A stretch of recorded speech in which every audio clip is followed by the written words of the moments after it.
And then he got to a place in Colombia where he felt like he needed a bigger challenge, so he dropped everything and he moved to New York City, the comedy capital of the world, to basically start all over. And he's here with us tonight. Everybody here knows him, and if you don't know him, you're gonna get to know him. Put your hands together, start clapping right now, start clapping right now. For one of my best friends, Antonio Sani!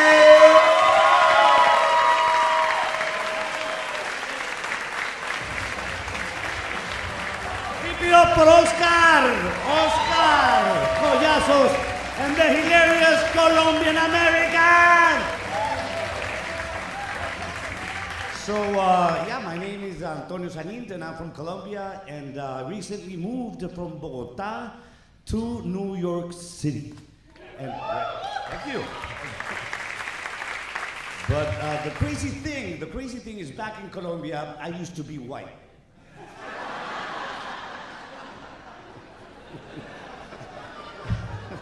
I don't know what happened. I moved here, lost the privilege. Last week, had a bad experience in a restaurant. I was angry, called the waitress, and I said, I need to speak to your manager. And she said, yeah, we're not hiring right now.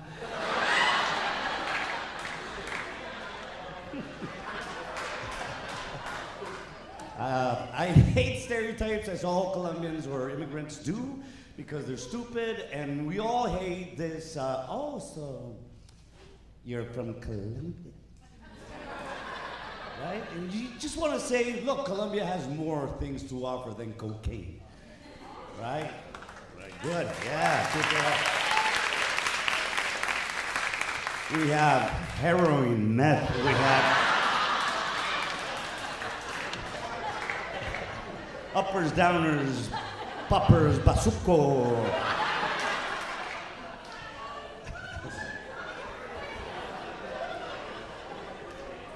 And the largest variety of birds in the world. No, really, we have 1,958 species of birds. We have toucan, we have... Oh, well, you were happy with the drugs, right? I wanted to come here for a long time and do comedy. That was my dream, but I wanted to do it legally, so I applied for a green card. Yes, my Latin fellow. We can actually apply. Getting married to a gringo is not the only way. And I know right now, one Latino is thinking, really? Puta la cagué. It turns out you only have to prove you're not going to take anybody else's job, and I'm a comedian.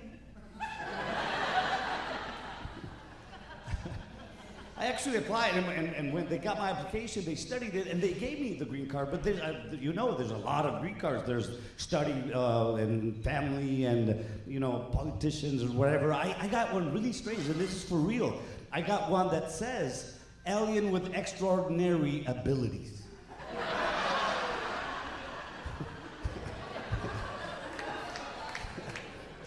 It's like the American government believes in me more than my wife. She goes to me, really? What abilities? I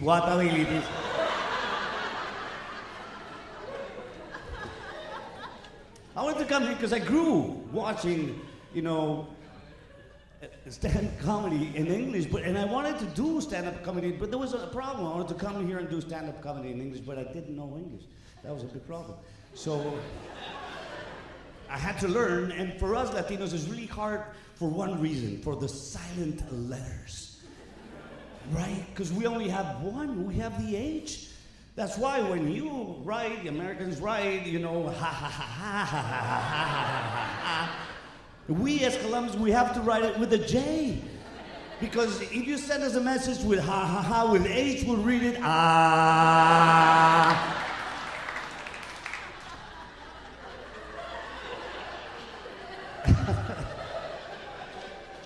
But in English, they appear like silent ninjas.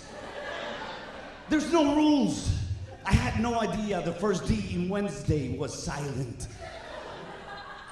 So for the first year, people thought I was a Make-A-Wish kid.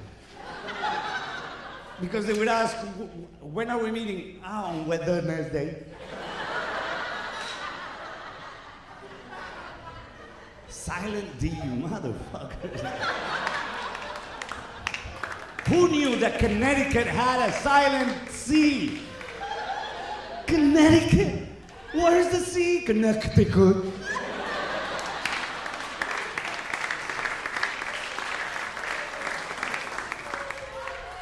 English even has words that has letters that aren't even there. Colonel. Where's the R? It's spelled C-O-L. Well, you know, but I don't have to spell it to you. Where's the R? It's like the L would be like the first translator.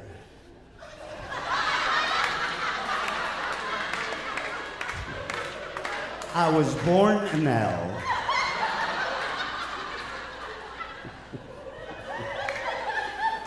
Maybe the whole letter thing started there, right?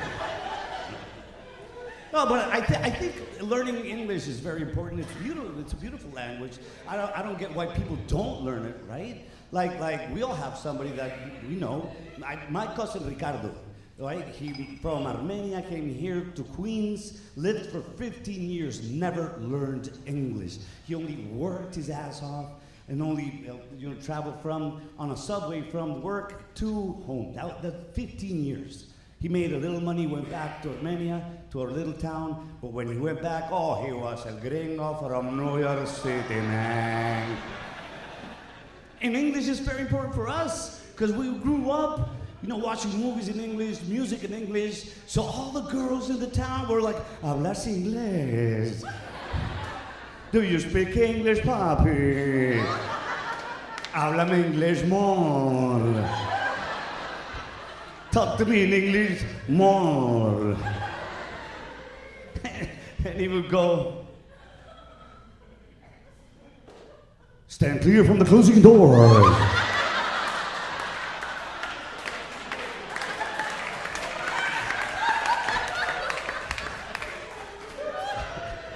Habla inglés, he talks English. Háblame más. Hello and welcome to Verizon.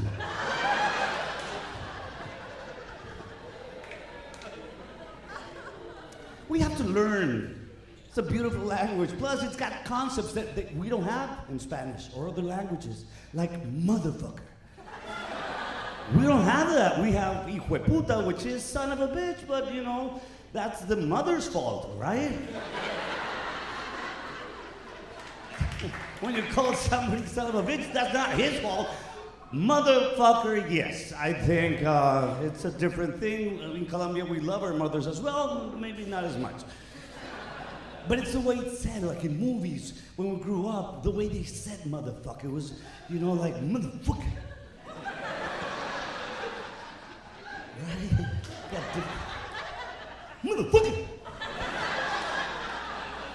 It's got rhythm panache. It's got like, motherfucker! Ever since I was a kid, I wanted to come here, Americans said it, and say it in some way. But the first week for us immigrants, it's really hard because everybody is, warning you. Antonio, be careful because people here might get offended by what you say. So, and don't say this, don't say that, especially don't say this word in front of this people.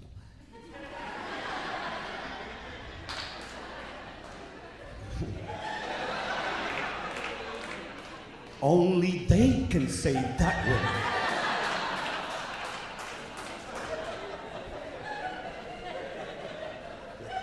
So I didn't know what to say, so the first week I didn't talk to anybody.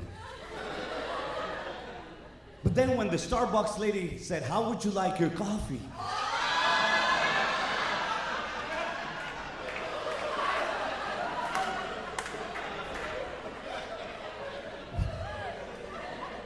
I panicked and said, "African American."